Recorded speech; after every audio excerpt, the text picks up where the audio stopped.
Hola classe. Bienvenidos a la Academia Ajanuku. Today, we're gonna rank a bunch of new 4th gen K-pop groups.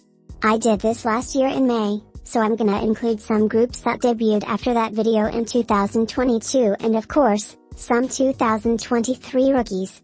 Instead of the tiers we're used to, I thought we'd embrace the spirit of the youth and elementary school vibes of new 4th gen groups and use the behavior card system. The cards are self-explanatory, but I'll run through their meanings just because I love you all. Green means you're safe and I've never said anything bad about you, fuck the gossip. Yellow is a formal warning because it ain't looking too good for you shorty. Red means you fucking suck and I'm calling your parents, multiple child exploitation organizations, and you're going to jail. I hope you enjoy watching this video, but without further ado, let's begin.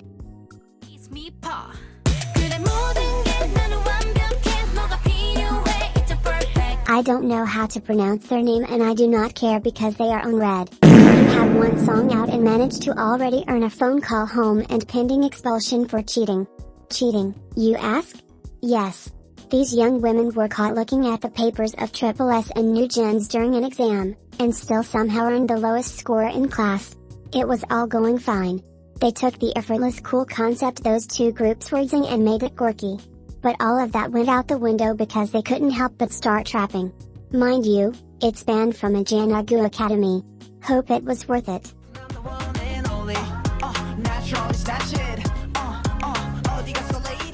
See, you've all got it wrong. I may be a misandrist, but I don't purposefully leave men out of my videos.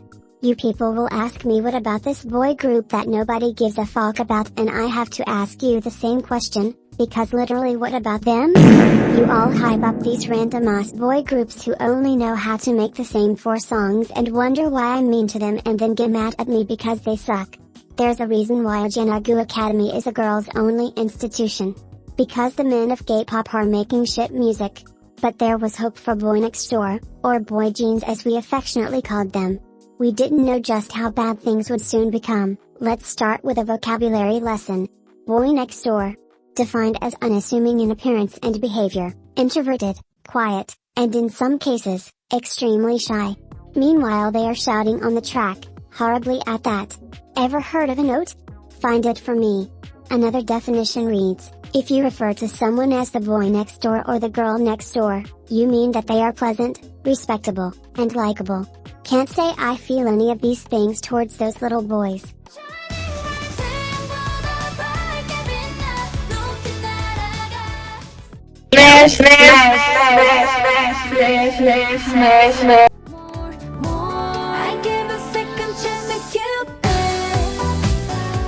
As a group, 50/50 does absolutely nothing for me, so it makes sense why they're synonymous with Jesus for the rest of you. I find their music incredibly generic and lukewarm. The only song that moves me is the B-side, Tell Me, from their first album. However, I can just go listen to Closer by Girls' Generation instead and get better payoff. I personally don't like their vocalists or rappers. I find their voice really rhymy in a bad way, and then it's a rapper in a nuku girl group. You tell me if they sound good. Their visuals are boring, and I just don't think there's anything that exciting about them, but out of pity, I'm gonna leave them on the green card. I'll be the one that's on their side because you hoes clearly don't care about anybody. Like you pop bitches rally behind the wrong people at the wrong time. Where's the energy you have during bullying scandals? Why y'all not making threads and exposing and getting Korean fact checkers out? You're pissing me off bad, but you know what? Thank you. Because every time you all rally behind someone, it never works. Bad luck charms, bad seeds.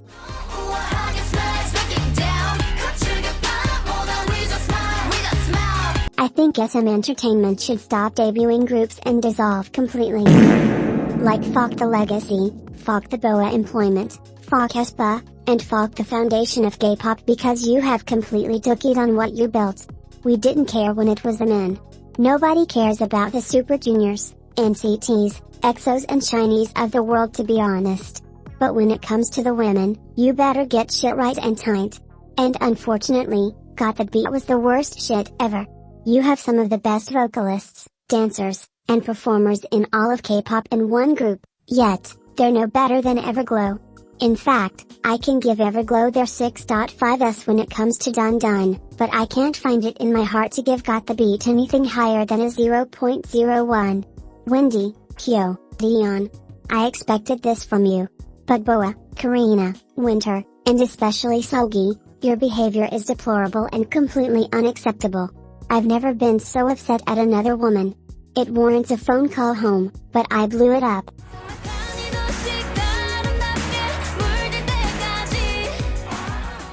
I don't like Hyki, and I don't have to. Again, they do nothing for me as a group, so it makes sense why residents of gugudan absolutely adore them. I think their music is horrible, and that's all I need to know about these girls. I will say that their trajectory just goes to show you how far visuals can take you in K-pop. And I'm gonna need a certain group named Losers Assemble to take note.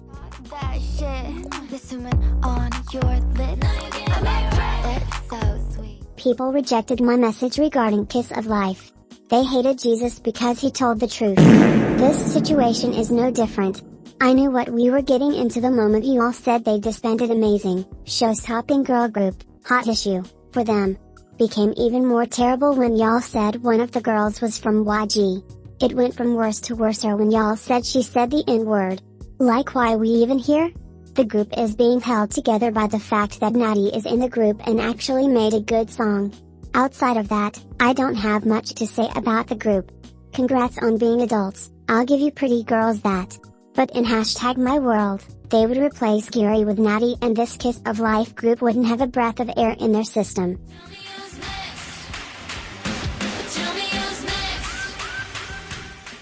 If you couldn't tell by now, we do not tolerate much at a Jenagu Academy. Thievery, tsuki music, and shy traps, among many other common offenses, will never be permitted. Lapillist has violated every single code, rule, and regulation in the book. You expect me to respect group that sucked the last breath out of Momoland? While stealing from horrible ass nmixx who stole from aespa? You expect me to allow these young women to curse and swear while telling me their hip is like a wagon and they're gonna make me sweat? While sounding absolutely horrendous on the track? Having a budget with no direction?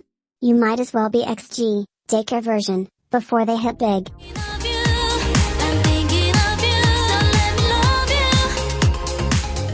Like I always say, it's so crazy that as soon as IZ*ONE died, all these suns magically appeared. Like, why are you robbing a dead person? Zero respect. While some were able to make the wig work, WJS and who grabbed back, Weki Meki who we haven't seen since, and Lightsome who is never coming back, others aka, Limelight, have somehow managed to make music worse than IZ*ONE ever did. Stealing mid-music and making it worse is crazy.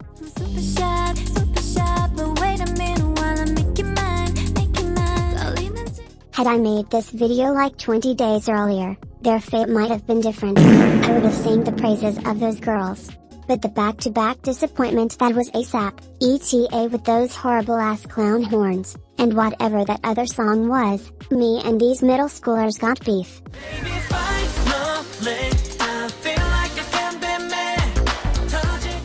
This group is under P Nation. Strike 1. Naturally, their music is literal dog doo-doo, and based on the snippets of their music I've heard, they sound like a Stray Kids fan's favorite underrated group. Strike 2.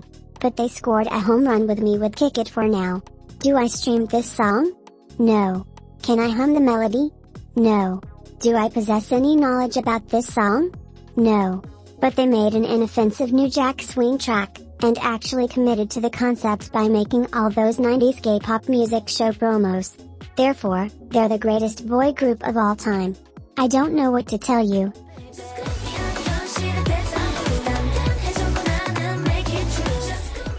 Can these girls perform? No. Can these girls dance? Not really. Can any of them sing? Doubt it. Can they rap? God, I hope not.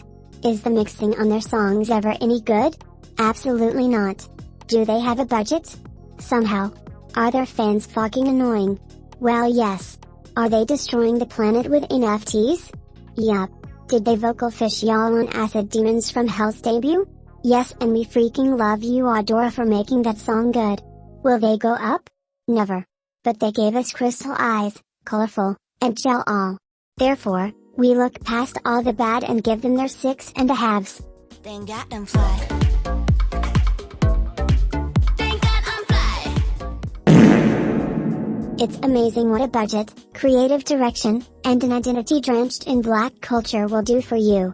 Like you got a certain demographic on your side for life that will never budge because they found out you know TLC and Lauryn Hill, as if you're not Negaboos, and as if TLC is not one of the biggest girl groups ever.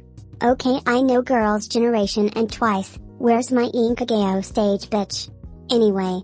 Tsuki rappers, decent vocals I guess, we got good dancers on Itzy Island, good performers on the land of sserafim, and a good creative direction in Everybody and They Mamas. Next. Detention. In-school suspension. And expulsion. Hope it was worth it.